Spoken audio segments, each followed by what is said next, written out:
Yeah, it was a very powerful film. I haven't seen anything like it before. I've often heard things about North Korean regime and what life is like under that, but it felt like the first time I'd actually seen in a very visceral way what it's like to be there. Super emotionally intense film and beautifully shot. It's cinematography and also just the director's story itself, his story itself, is incredibly inspiring and a call to action for all of us. It was really moving. It moved me several times in the film. It's very sad to think that this is based on real life. I thought the film was incredibly stirring and powerful and gave me an insight into North Korea that I had no idea about. By watching this movie, I'll never be understanding of what that actually was like in North Korea, but it was great to have that opportunity to sort of learn a little bit more about what happened and how people are still living. And it was just actually really great to hear what the real stories from the directors, and it really raised awareness of what's going on, and hopefully this movie will spread and people will have that more of awareness of what's happening there, and raise the human rights. We'll watch it.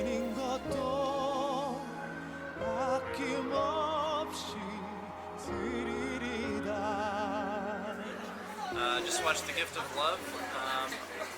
I must confess I'm a pretty ignorant person when it comes to political struggles in other countries. I only know what I've heard, so I'm not all that educated. It's really powerful to see firsthand account the testimony come all the way from here. And I think it's very brave to tell the story, and I hope that it reaches.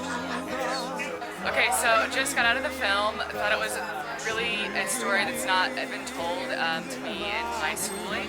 Here in the United States, it's not a story that's told to us, and I think it's so important that that story is out there now, and I'm so happy to have seen the film and to learn about this experience in North Korea. So my experience during the film, I felt it was very, very powerful. It really, it doesn't matter how much you read about something, but really coming face to face with it and having problems and humanitarian issues really being brought to your attention, seeing it in action is a whole other experience than just reading about it or just knowing that this is going on. It's a message that I think needs to go out to more and more people, and I'm very happy to have been here today to meet the director and see his work. 우리 김규민 감독님 모시겠습니다. 박수해 주시겠어요?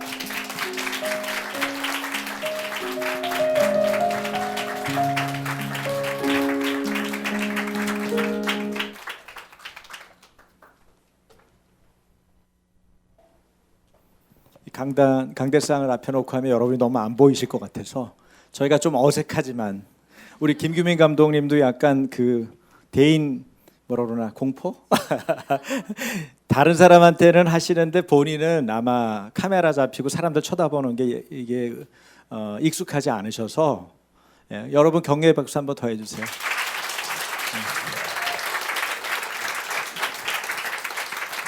저는 아마 오늘 이거 하라고 하나님이 여기저기서 인터뷰 연습을 좀 시키신 것 같아요. 여기저기 가서 요새 최근에 인터뷰를 많이 하고 카메라를 많이 찍혀가지고 전혀 긴장이 안 되네요. 네, 진행하겠습니다. 김규민 감독님은요, 소개하는 그 PPT를 보시면 우선 영화 감독이세요. 여러 작품들을 하셨는데 이따가 소개를 하겠고요. 황해북도 봉산 출신이시고 봉산 탈춤 아시죠? 네, 거기에 본고장. 근데 본인은 전혀 모르셨던 분이에요. 네.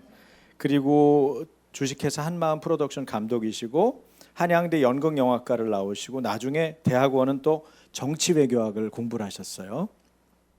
공산주의가 싫어서 북한을 탈북한 대한민국 국민으로 첫 번째 영화 감독이 되셨고, 그리고 첫 데뷔작으로 북한 굶주림의 실상을 그대로 보여준 겨울나비라고 하는 영화를 2011년에 그 작품으로 만드셔서 세상에 내놓으셨습니다. 그 외에 많은 영화를 하셨는데 조 감독 하실 때는 크로싱 그죠? 크로싱도 하셨고 크로싱 보셨어요? 크로싱은 많이 보신 것 같은데 네. 그때 조 감독 하셨고요. 또 어떤 영화들을 하셨습니까? 뭐 국경의 남쪽 이게 국경의 남쪽 할 때 승원 형이랑 같이 찍었던 네, 네, 네. 그리고 뭐 타짜 뭐 꽤 많아가지고 다 네, 아니 본인이 만드신 거. 제가 만든 거는 네네. 이제 사랑의 선물 그다음에 네. 포스트 스텝 11월 9일 그리고 이번에 겨울나비 이렇게 네 작품 그렇구나. 만들었습니다. 네, 네. 그 중에서 애정이 제일 많이 가는 작품이 뭐가 있을까요? 다 갑니다. 하나하나 다 애정을 막 쏟으셨죠. 특별히 이번에 사랑의 선물 같은 거는 정말 많은 애정을 쏟고 만드셨을 거라고 생각되는데 어떻습니까? 그 영화를 만드신 어떤 계기, 동기 이런 게 있나요? 뭐 일단은 사랑의 선물은 이제 그 제가 만들고 있는 겨울나비 시리즈의 이제 그 두 번째 작품이고요. 네, 그러니까 네. 제가 한국에 처음 왔을 때 그 가장 당황스러웠던 게 그러니까 한국에 나타나 있는 정보가 제가 알던 것보다 더 많아요, 북한에 대해서.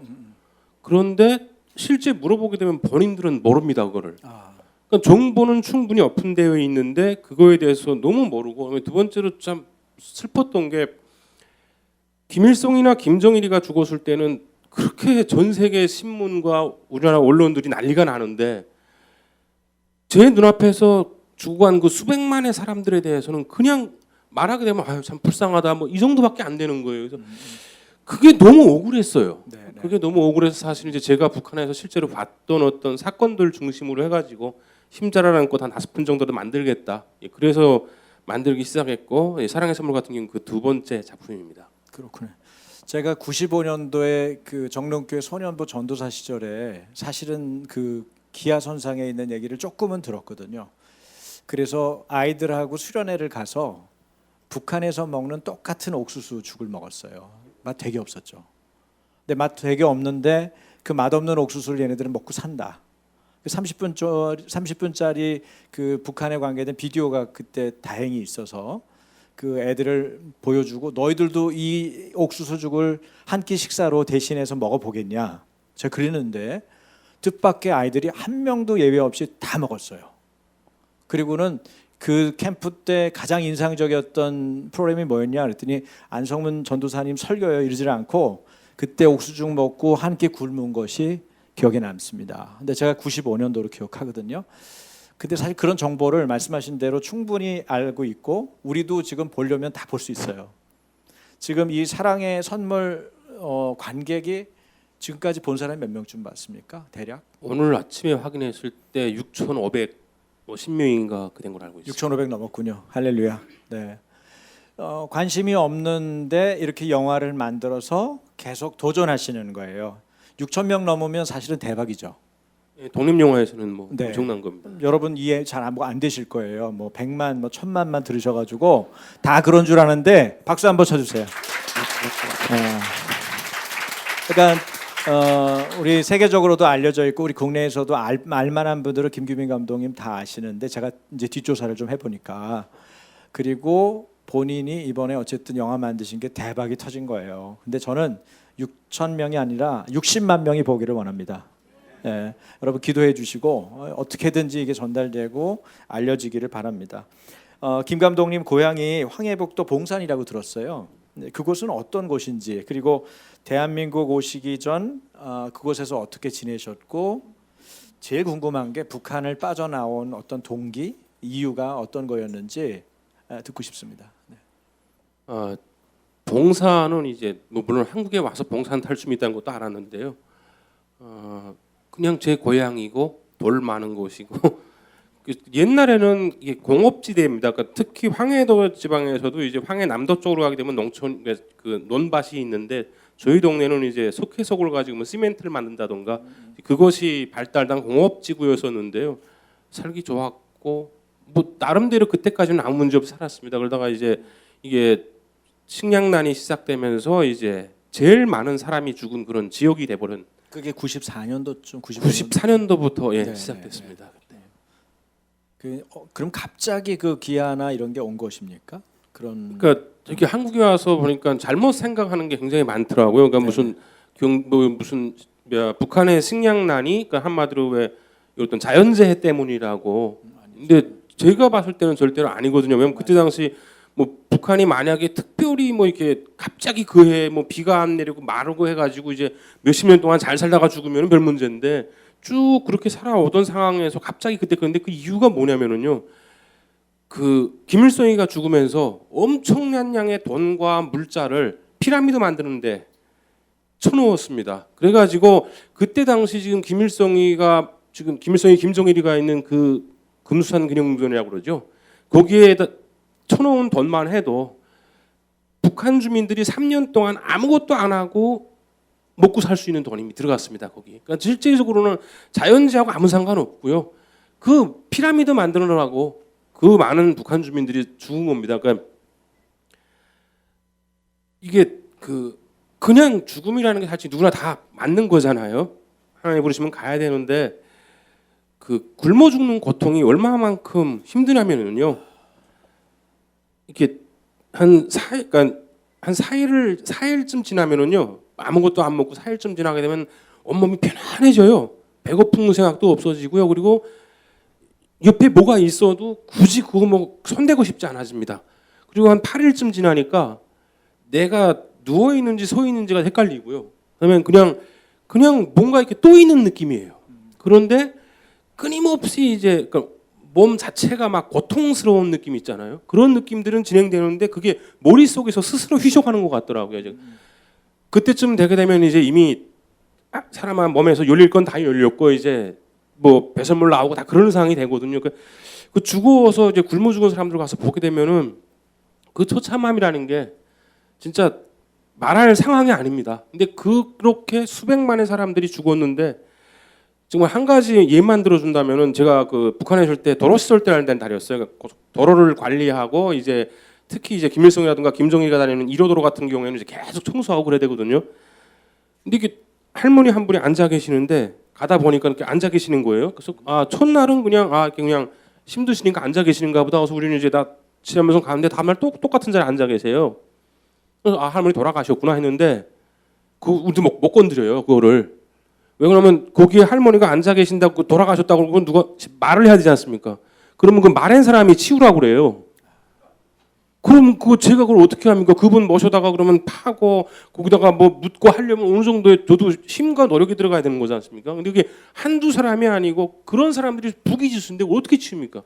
그러니까 마지막에는 결과적으로는 이제 그 안전부의 경찰이 이제 차 가지고 와가지고 일주일에 한 번씩 고도 가요. 고도 가서 이제 그냥 대량 그 메모를 하고 그랬는데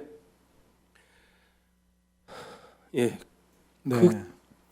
아유 다시 생각하고 싶지 않은 얘기를 지금 다시 생각하면서 하시려니까 고통스러운 거예요. 더 이상 이런 질문을 안 드리고 싶은데 우리가 너무 무지하니까요. 우리가 또 알고 또 기도도 하고 이 현실에 대해서 우리가 싸워 나가야 되니까요. 영적으로 실제적으로 그런 부분들을 나눴습니다. 어쨌든 감독님이 북한에서 그런 기아선상에 있는 상황에서 이제 나올 결심을 하시게 된 겁니까? 계속 95년, 96년 계속 기아는 계속됐잖아요. 그러니까 이제 아사자들이 많아지고 사실은 저는 이제 조금 빨리 이제 변화를 했거든요. 그래서 그러니까 13살 때쯤 무렵인가 이제 한국 라디오를 듣게 됐어요. 그래가지고 이제 뭐 우연한 기회에 제가 북한 당국에서 이제 그 라디오 주파수를 고정하라고 이제 명령이 내려와가지고 라디오가 가지고 있는 사람들은 다 가가지고 의무적으로 그걸 고정을 해야 됐었어요. 그래서 근데 그 고정해 주는 기사분이 그러시더라고요. 이거 세게 돌리면 떨어진다고. 그러니까 지금처럼 이게 버튼식이 아니고 띡띡띡 돌리는 게 한창 그때는 많았었거든요. 그러니까 납땜으로 양쪽으로 이렇게 고정하는데 너무 심하게 돌리면 떨어진다고 그래가지고 좀 궁금하니까 이제 10살 때니까 네. 세게 돌려서 떨어지더라고요. 왜 더 듣지 말라 그러지 하고선 들었는데 이제 한국 라디오를 듣게 된 거예요. 그러니까 그때부터 KBS 사회교육 방송이 송출되기 시작한 거예요. 그러니까 북한 당국에서 이제 그거 어떻게 하느라고. 근데 사실은 뭐 내용은 그렇게 뭐 중요하지 않았어요. 근데 그게 이제 북한의 방송이나 라디오는 다 이제 선동을 위한 거니까 격동 쪽이고 막 그래요. 뭐 위대한 수령 이렇게 그러는데 이게 라디오를 딱 듣는데 사랑하는 동포 여러분 안녕하세요. 그래서 살랑살랑. 예. 여자분이 막 그러는데 그게 13살인 저 입장에서는 이게 특별한 거죠. 네. 사춘기 되었으니까요. 야, 막 가슴이 뛰셨겠네요. 예. 그래가지고 사실은 이게 듣기 시작했어요. 그 다음부터 무슨 내용보다는 그 아가씨의 그 목소리가 너무 좋으니까 이제 뭐 저도 남자고 뭐 저도 그때 그러니까 네. 그래서 그게 동기가 돼서 결국 목숨 걸고 뛰어나오신 거네요. 아니죠. 그래가지고 이제 들었는데 그때는 몰랐습니다. 내가 변하고 있는지. 그런데 이게 무슨 북한에서 무슨 사건이 터지게 되면은 북한은 뉴스에서 알려지지 않거든요. 그러니까 사고 같은 거 특히 이제 나쁜 소식은 절대로 안 말합니다. 그러다 보니까 모르는데 이 라디오에서 이제 어제 니네가 뭐 큰 사고가 났다 이렇게 말을 해주는 거예요. 그래가지고 애인분 헛소리 하고 있는데 그게 한 달쯤 두 달쯤 후게 되면 이제 입소문으로 전달이 되더라고요. 그래서 아 이게 진짜네. 그러니까 어느 순간 되니까 처음에는 그 아가씨 목소리를 듣느라고 들었는데 이게 이 목소리가 뭔가 사실을 말하고 있구나. 뭐 그래가지고 이제 알게 됐고 이게 대학을 들어갔습니다. 그러니까 저희도 가족 뭐 저희 출생부는 굉장히 좋거든요. 저도 그래서 황해북도에서. 황해북도에서는 뭐 아버님이 군인이시죠. 예, 40년 군 생활하시고 뭐 모슴 3대째 모슴 가문이라 굉장히 좋지. 굉장히 빨갱이 가문이었습니다. 네. 근데 이제 대학을 들어가니까 이게 보이는 거예요. 그 전까지는 대학 학생 때는 그냥 노예 교육을 시키는데 대학을 들어가면서부터는 그 노예를 다스리는 교육을 시켜야 되니까 이게 틀려집니다. 공부하는. 근데 그때 뵈면서 이제 이게 뭔가 잘못됐다. 그런 걸 느끼기 시작했고 그래가지고 이제 수업 시간에 선생님한테 이제 질문을 했는데 이게 선생님이 알 만큼 알아 하고 말씀을 하시더라고요. 그래서 뒤에서 또 막 이렇게 부추겨요. 그래가지고 신나가지고 아니 어떻게 선생님이 학생한테 알 만큼 알라고 그러냐고. 근데 그리고 나서 이제 수업이 끝났는데 북한은 내 맘대로 수업을 듣는 게 아니고 이제 의무적으로 이렇게 수업이 정해져 있습니다. 그러니까 딱 중학교랑 똑같거든요. 그러니까 그래가지고 이제 집에 가려고 그러는데 보이부에서 찾는데요. 보이부에서 날 왜 찾냐? 그러니까 가보랍니다. 그래서 하니까 이만큼 정의를 주시더라고요. 하면서 내가 비판서를 주세요. 그래서 내가 뭘 잘못했는데 비판서를 주냐니까 넌 대가리가 틀려먹어서 이 새끼야. 그래서 그러냐 했는데 문제가 비판서를 딱 보니까 이게 제가 그때 선생님한테 질문했던 것들 대부분이 다 한국 라디오에서 들은 정보에 의해서 말한 거거든요. 왜 사회주의가 질문이 그거였어요. 그러니까 네네. 사회주의 경제의 우월성에 대해서 써오는 거였어요. 네네. 숙제가. 근데 그걸 들으면서 아니 근데 사회주의 경제 이렇게 우월한다는데 왜 자본주의 경제는 날로 발전하고 중국만 해도 저렇게 잘 사는데 왜 우리나라 그런 식으로 질문을 한 거예요. 큰일 날 얘기를 하셨네. 네. 저는 그때 그냥 흥분했으니까 선생님이 이제 질문하면 다 대답을 못 하는 거예요. 그러니까 뭐 처음에는 뭐 이렇게 오는데 상식적으로 이제 대학만 가도 뭐 미국 놈 때문에 못 살아 이런 소리 잘 안 하거든요.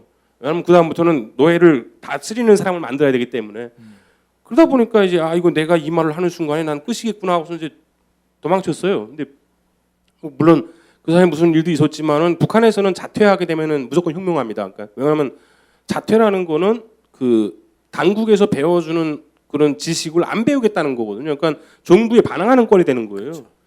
그래가지고 이제 제가 혁명화 내려가고 부모님은 다 이제 해임 철직되셔가지고 추방 가시고 그 이제 그러면서 파동이 시작돼. 그게 이제 92년도 3년도쯤이거든요. 그러면서 이제 머릿속에서 이건 잘못된 사회다.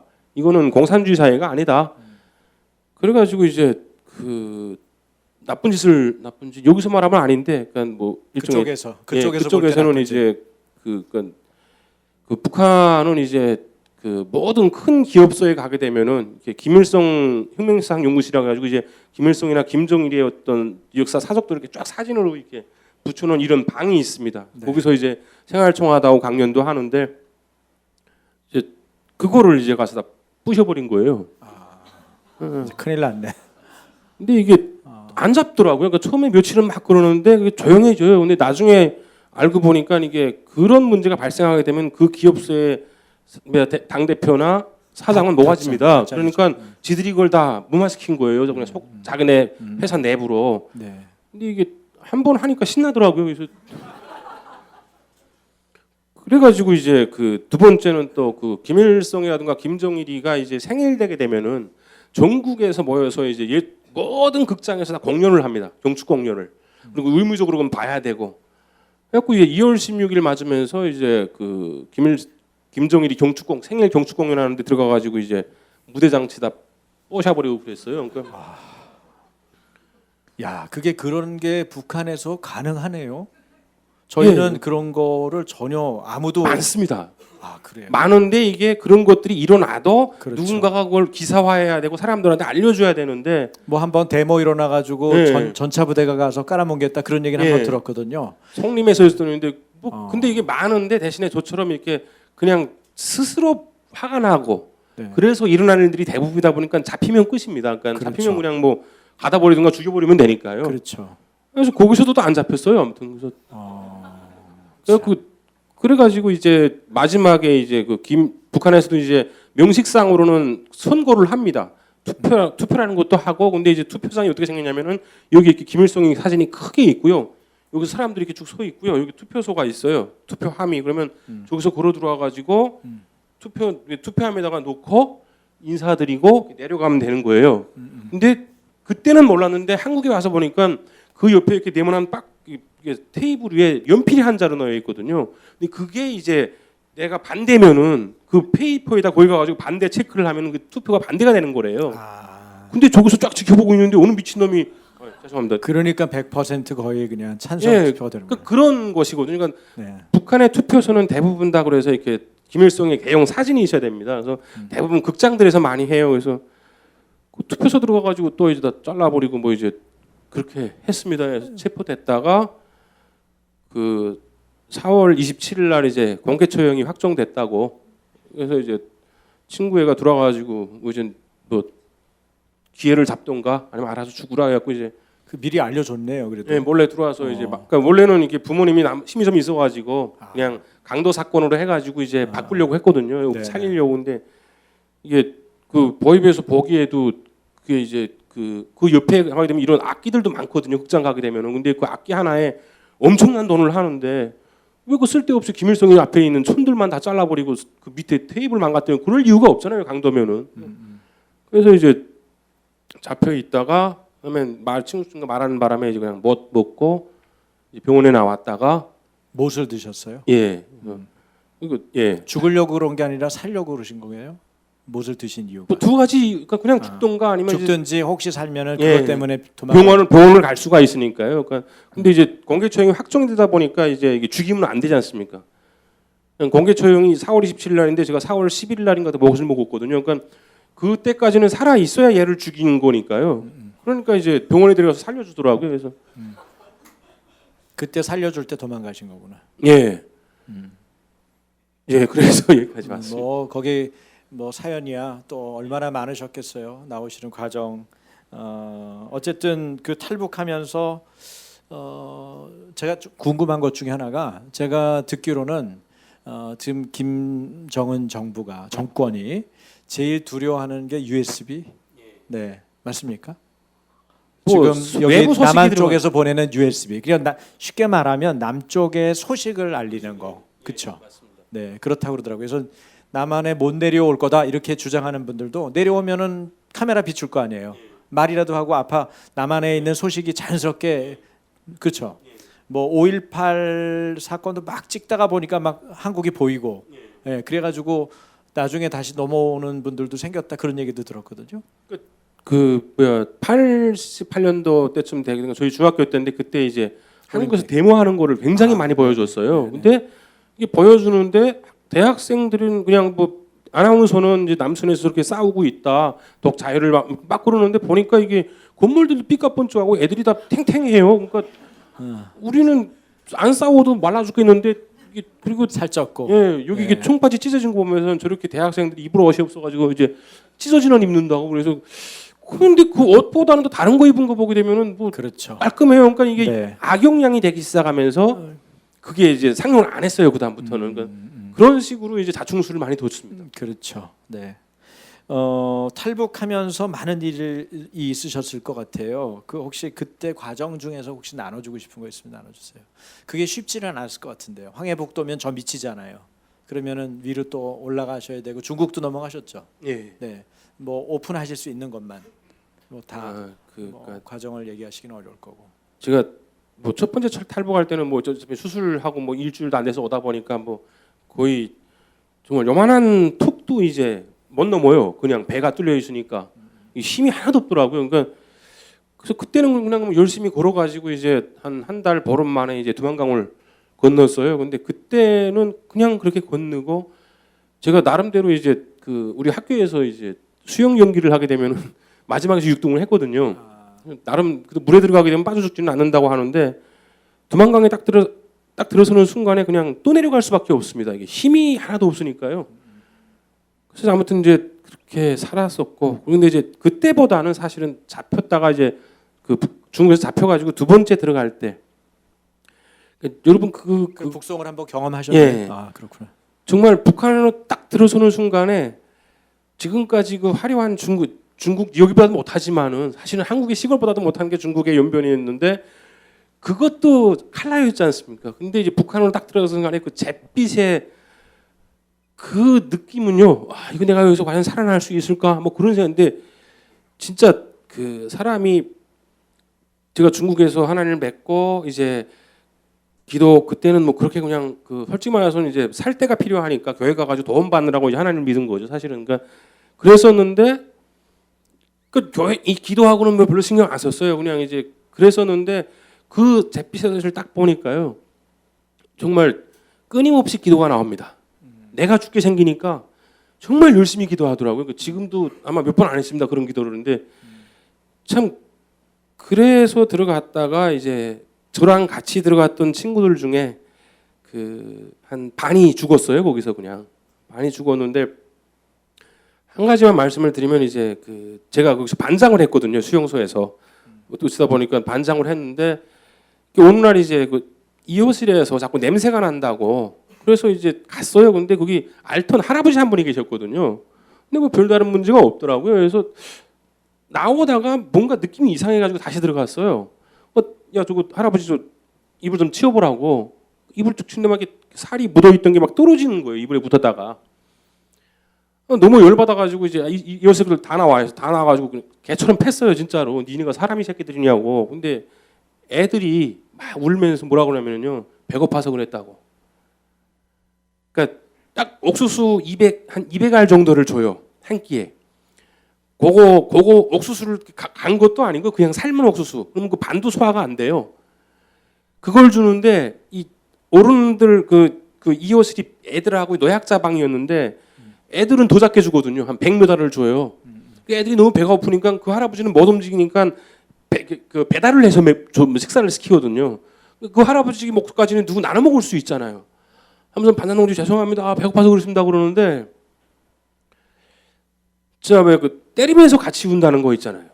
참 그 처음 참 예. 네, 기가 막힌 일이죠.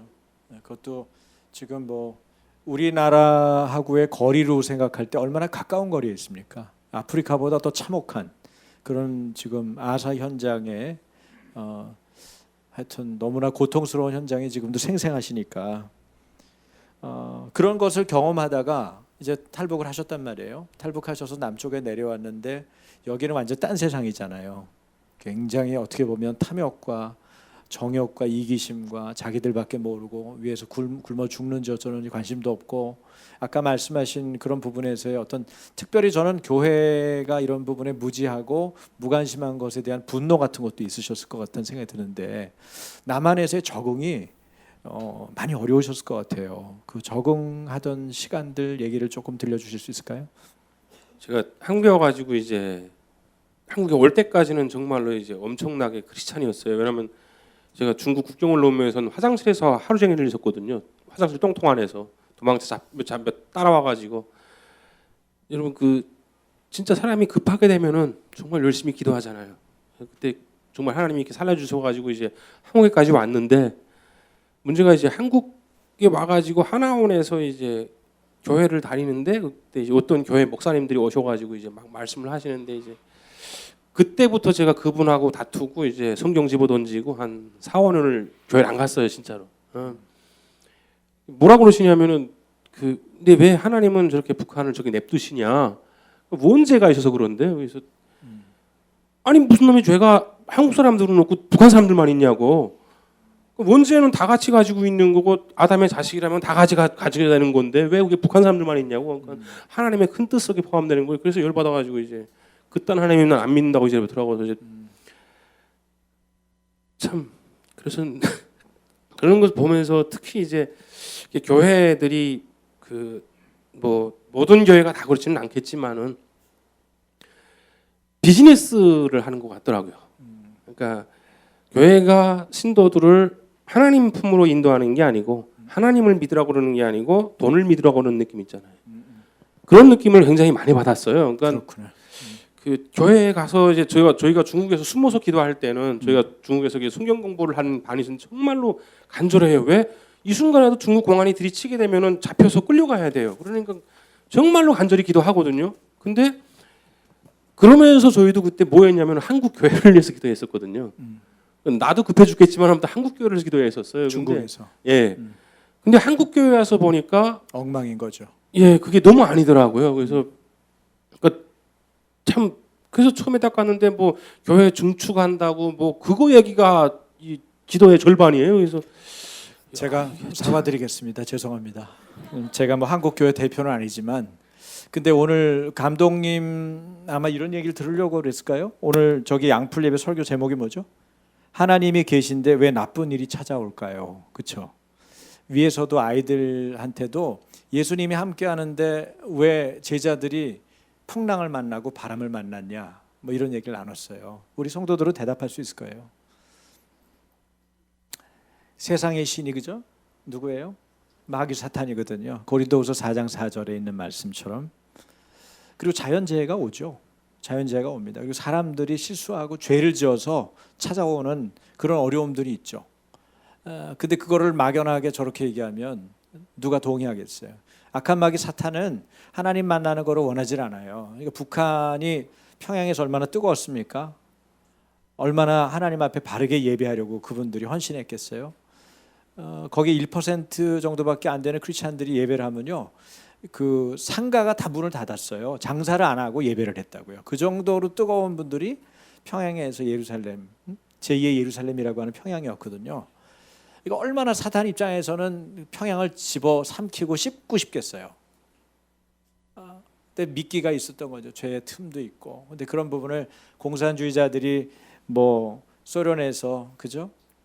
중국에서 다 준비해가지고 집중적으로 또 치고 들어오지 않습니까?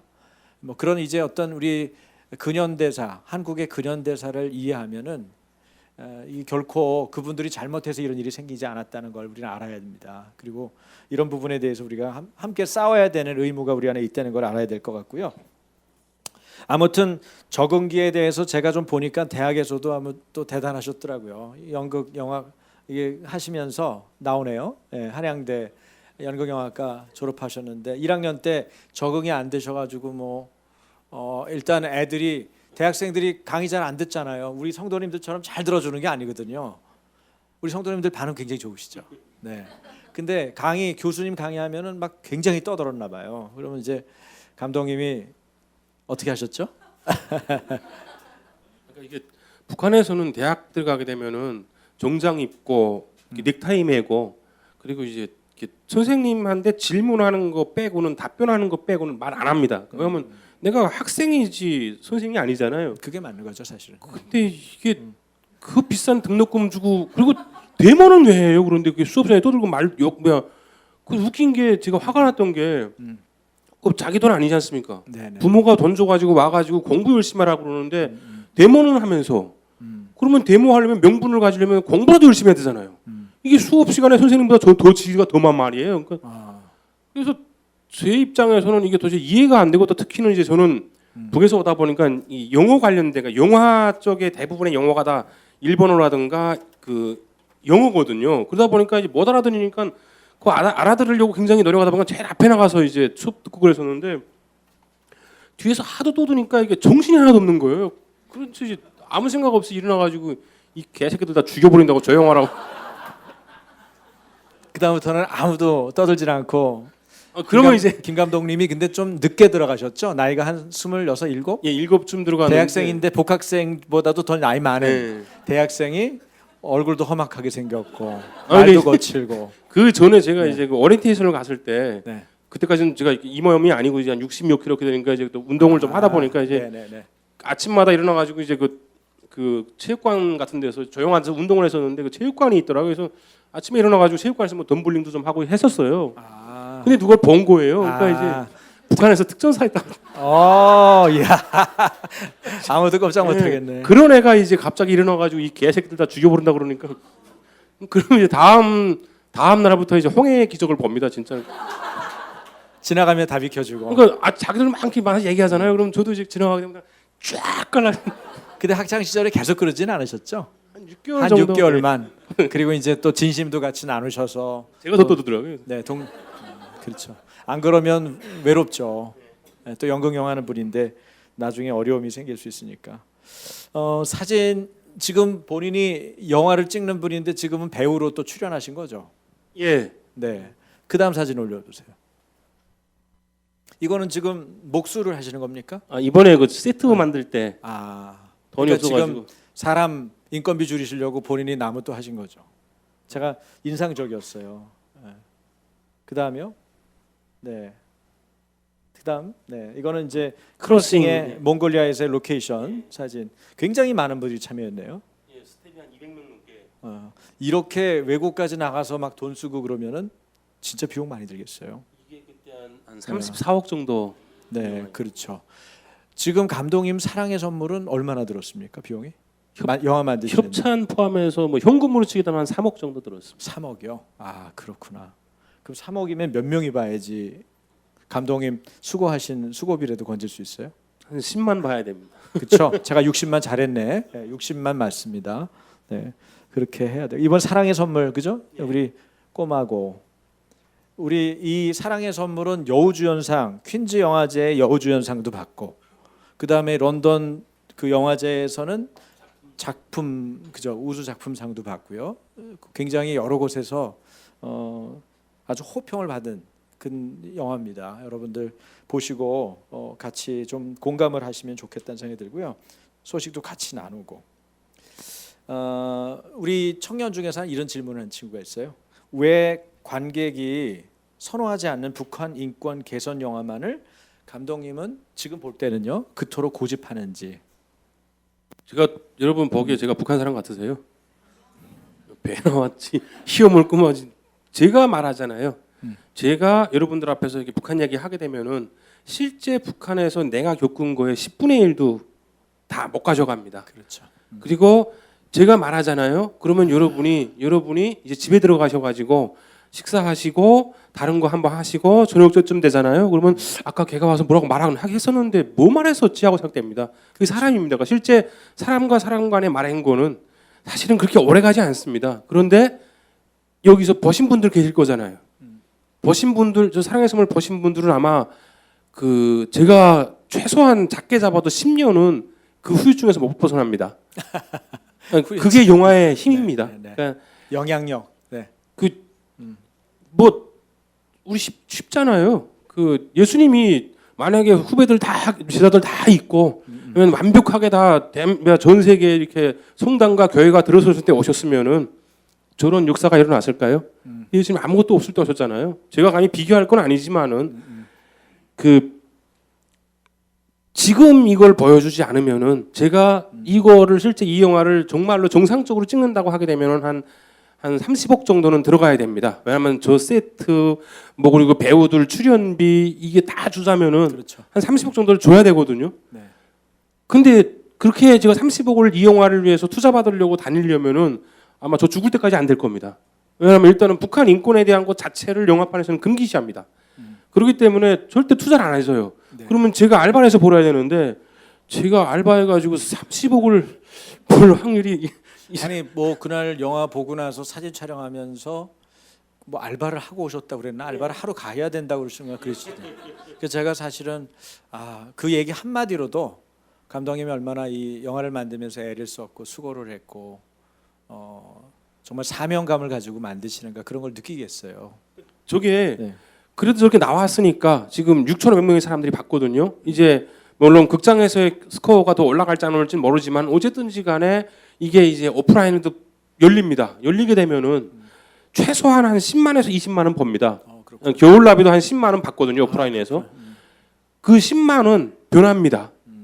그리고 해외 나가서도 상영할 때 제가 제일 긍지러웠던 게 뭐냐면요.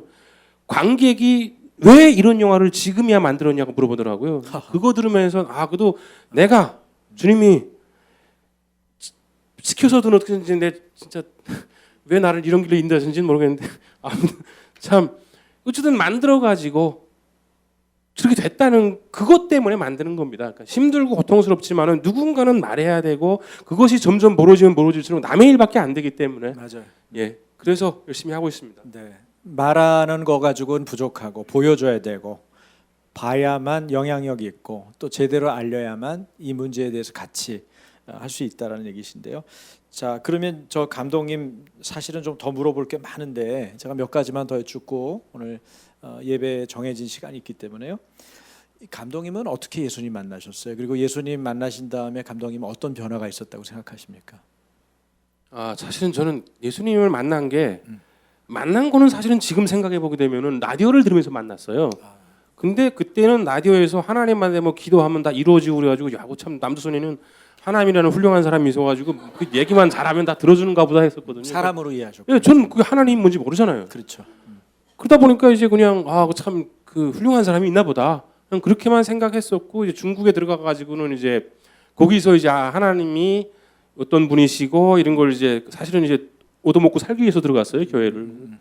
그러다가 이제 잡혀 나갔다가 들어오면서부터 본격적으로 어떤 신앙생활을 시작했고요. 그러니까 내가 살게 되니까 하나님 감사합니다 하고 나 살려줬으니까 나 약속했던 대로 하나님 믿을게요. 그래서 이제 믿기 시작해. 다행히도 또 이제 그 우리나라 장로교단 쪽에서 이제 운영하는 탈북민들을 이렇게 모아가지고 비밀리에 공부하는 그런 그룹이 있었어요. 그래서 거기 들어가가지고 이제 성경을 한 10번을 읽었어요. 아무튼.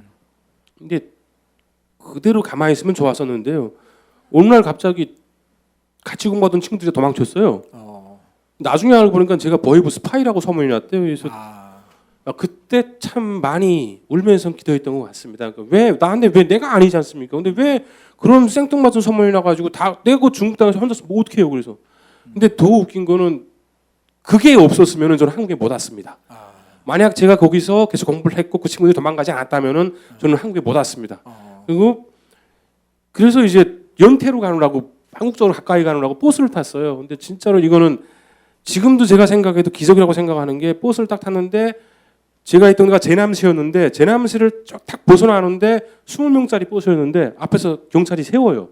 신분증 검열을 합니다. 네네. 제가 뒤에서 두 번째인가 앉았었는데 정말로 목숨 걸고 기도했어요. 근데 이렇게 막 기도하는데요. 나도 내가 뭘 말했는지 기억 안 나는데 이렇게 구름 같은 게 밤이었는데 구름이 쫙 보이더니 무슨 이런 성 같은 거 있잖아요. 예루살렘 성 같은 그런 느낌의 저런 느낌의 그런 그게 뭐가 보이는 거예요. 그래서 끝나는가 보다. 그냥 하나님이 가자 그러시는구나 해서 그럼 갑시다 하나님하고선. 근데 차가 덜컹해요. 보니까 앞에까지 분명한 게 봤었는데 경찰들이 내려서 가더라고요. 그냥 돌아가 버리는. 예. 참 예. 하나님 살아계시죠. 네, 김규민 감독님을 살려주신 이유도 분명히 있을 거고 좀 하나님 놀라우신 기적 가운데 살리셨네요. 그때 약속한 것들 때문에 지금 살고 있습니다. 네, 네. 그 탈북한 그리스도인으로서 갖고 있는 생각 뭐 지금 쭉 나누시긴 했습니다만은 저희 아침 교회 또 한국 교회가 앞으로 강도 만난 이웃 이 북한 동포를 위해서 정말 이건 꼭 해주면 좋겠다. 그런 게 있으면 좀 나눠주시죠. 우리가 꼭 기억하고 같이 할 수 있는 일들을 몫을 감당하면 좋겠는데요. 뭐 제일 먼저 해야 되는 게 기도하는 거겠죠. 그리고 기도는 또 그런데 하나님의 집에 오게 되면 다 하시잖아요. 근데 기도 말고 기도보다 하나님이 더 원하시는 건 저는 행동이라고 봅니다. 그리고 어떤 행동이요?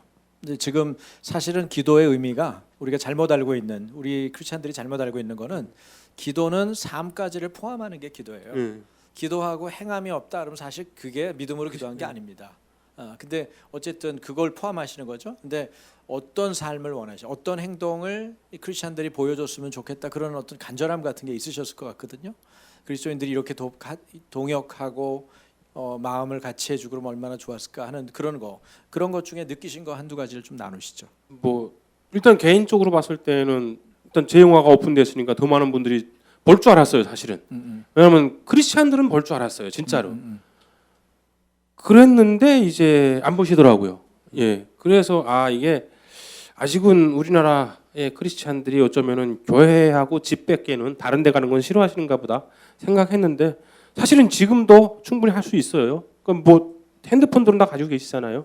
핸드폰 열어가지고 좋아요 한번 눌러주고 댓글 하나 써주는 것만 해도 충분히 다른 사람한테는 영향이 갑니다. 그리고 제가 이 영화를 만들었을 때 만들어가서 가장 행복했다고 느끼는 게 두 번 있었어요. 한 번은 어떤 사람의 글을 봤는데 그분이 부산에서 영화를 보고 나오는데 애가 엄마한테 고맙다고 그러더랍니다. 그래서 보니까 저런 북한이 아니고 대한민국에서 태어나게 해준 게 고맙다고 그러더랍니다. 그래서 그걸 보면서 난 내 몫은 했다. 그 애가 부모한테 고맙다는 말을 몇 번 했는지는 몰라도 대한민국에서 태어나게 해준 게 고맙다는 말은 한 적이 없을 것 같아요. 그렇죠. 제가 봤을 때. 감사에 대한 마음. 그 진짜 그리고 그 제가 여러분들한테 뭐 마지막으로 드리고 싶은 말이 한 가지가 있다면은 감사하게 생각하세요. 대한민국 땅에서 태어난 거를. 맞습니다. 그 이 땅에서 태어나서 하나님을 어디 가도 만날 수 있잖아요. 여러분들은 어디 가도 하나님을 여러분들은 만나고 싶으면 만날 수 있어요. 그런데 그거 하나를 위해서 목숨 걸고 오다가 수많은 사람들이 죽습니다. 그 두만강이라는 데가요. 잘못 건너게 되면은 물은 위에서 흐르고 바닥에서는 돌이 흘러요. 그 돌에 맞으면은 그냥 쓰러져요. 이 발목을 쳐버리기 때문에. 그러면 그냥 거기서 다 된 거예요. 끝이에요. 그런데 그 사람들은 그걸 목숨 걸고 와가지고 대한민국에 와서 저처럼 이렇게 하나님을 만나잖아요. 여러분은 아무런 대가 없이 그냥 여기서 태어났다는 하나의 이유만으로 하나님을 이렇게 쉽게 만날 수 있었고 이런 자리에도 계실 수 있는 겁니다. 그러니까 그것만 해도 저는 감사하게 생각했으면 좋겠어요. 네. 예, 우리 한번 이렇게 말해볼까요? 하나님 감사합니다. 하나님 감사합니다. 네, 우리가 자유로운 대한민국, 정말 자랑스러운 대한민국에 태어난 거 감사하고 또 그런 것을 경험하지 못하는 북한 땅의 주민들이 속히 해방돼서 우리와 함께 자유롭게 예배할 수 있도록 좀 기도해야 될 것 같습니다. 마지막으로 질문 드리겠는데요. 감독님께서 특별히 감독님을 통해서 하나님이 일하신다고 생각되는 영역들 그리고 내가 이 일은 평생 하고 싶다 이런 어떤 목표가 있으시면 얘기 좀 나눠주시죠. 그러니까 아까 방금 말씀드렸지만은 제가 하나님한테 그런 약속을 했어요. 영화를 할 때 화장실에서 도망치면서 뭐 하루 종일 화장실 똥 속에 같이 있었는데 그때도 그랬어요. 그냥 하나님이 나 살림만 주게 되면은 하는 대로 다 하겠다고. 몇 번 이제 시련도 있었지만은 이번에도 그 영화를 찍으면서 제가 그냥 저는 일단 평생을 어떤 통일될 때까지는 북한의 인권 상황을 알리고 어떤 주님께 영광 돌릴 수 있는 그런 일을 하고 싶은 게 제 꿈이고요.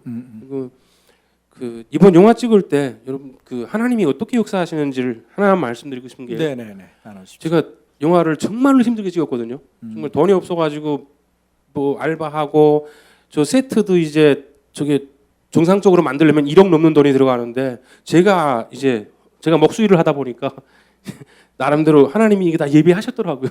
네. 돈 없을 거 아셔가지고 목수일을 배워주시더라고요. 무슨 목수가 인건비가 비쌉니다. 네.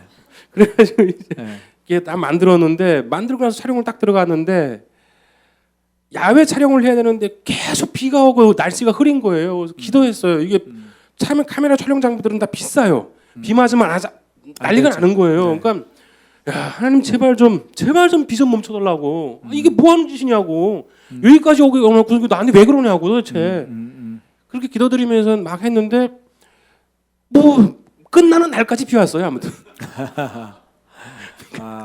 조명팀이 조명기 앞에서 우산 들고 서 있고요. 그래서 야, 이게 하나님이 참 누굴 약 올리시나 왜 이러시지 하고서 그때까지 몰랐어요. 그리고 나서 편집실 들어가 가지고 편집을 쫙 하고 있는데 편집 기사님이 야, 감독님이 죽이는데요. 뭐가 죽여요? 그러니까 이게 흐린 날씨에만 찍었잖아요. 네네. 그러니까 그 분위기가 우리 영화하고 너무 잘 맞는 거예요. 맞아요. 쨍한 날씨에 찍었으면 죽어도 안 나올 룩이 나와 있는 거예요. 맞아요. 그래서 몰랐던 거지. 하나님의 그 크신 뜻을 모르고. 그게 이제 네. 국제영화제 가서도 이 빛을 내려면 그러니까 그 색깔 내려면은 하늘을 다 인공적으로 가려야 되거든요. 그렇지. 그 불가능하죠. 예, 그 외국인들도 그러더라고요. 야 이거 어떻게 잡았냐고 이런 그림을 그래서 가만히 보니까 우리 저 김규민 감독님은 뒤에서 교회가 밀어주는 게 아니고 하나님이 밀어주시네. 예. 하나님이 확실히 감독님이 감독이고 총 감독은 우리 하나님이시고. 예, 할렐루야. 네. 그다음 작품이 있죠. 그다음 작품도 벌써 구상돼 계시지 않습니까? 이미 시나리오 작업은 마쳤고요. 그 시나리오 누가 쓰셨습니까? 제가 썼습니다. 그러니까 대단하신 거예요. 목수도 하시죠, 배우도 하시죠, 네, 이게 돈이 기도도 없으니까 하시죠. 돈이 없으니까 어쩔 수 없습니다. 만능 엔터테인먼트인데 완전히 그 김규민 감독님이 성령에 충만해서 영화를 만드시면 참 좋겠다는 생각이 듭니다. 그래서 우리 교회에서 지금 기왕 오셨으니까 기도해드리고 또 여러분 좋아요, 그죠? 좋아요 누르고 댓글 달고 하실 수 있는 분들은 할 수 있는 만큼 저는 페이스북에 한 3차례 정도 올린 것 같아요. 감독님의 영화에 대한 홍보를 자청해서 제가 했는데 모시기 전부터.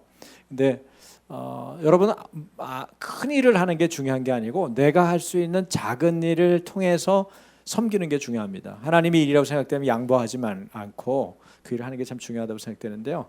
자, 그럼 기도를 하겠습니다. 이 시간에 우리 감독님 한번 박수 한번 해드리십시오. 혹시 그 다음 영화의 제목이 있습니까? 시범 케이스입니다. 시범 케이스. 네. 더 듣고 싶은데 그거는 제가 식사할 때 들어가지고 여러분들께 나중에 알려드리도록 할게요. 시간을 우리 하나님 앞에 기도하면 좋겠습니다. 하나님 앞에 기도드릴 내용들은 감독님 통해서 들은 강도 만난 이웃에 대해서 기도하십시오. 하나님 이분들도 속히 해방되게 해주십시오. 자유롭게 예배할 수 있는 길이 빨리 열리게 해주십시오. 주님, 우리 대한민국의 교회들이 정신을 차리게 해주십시오. 목회자들과 성도들, 그리스도인들이 해야 할 일을 감당할 수 있도록 핍박받고 고난받고 죽임당해서 죽어서도 지옥 가는 우리의 동포들이 있습니다. 하나님 이들을 불쌍히 여겨주시고 회복시켜 주십시오. 그리고 영화 만드시는 영화 또 지금 상영하고 있는 영화 많은 사람들이 보고 같은 동역자가 되게 해주십시오. 그래서 기도했으면 좋겠습니다. 우리 소리내서 한 목소리로 기도하겠습니다.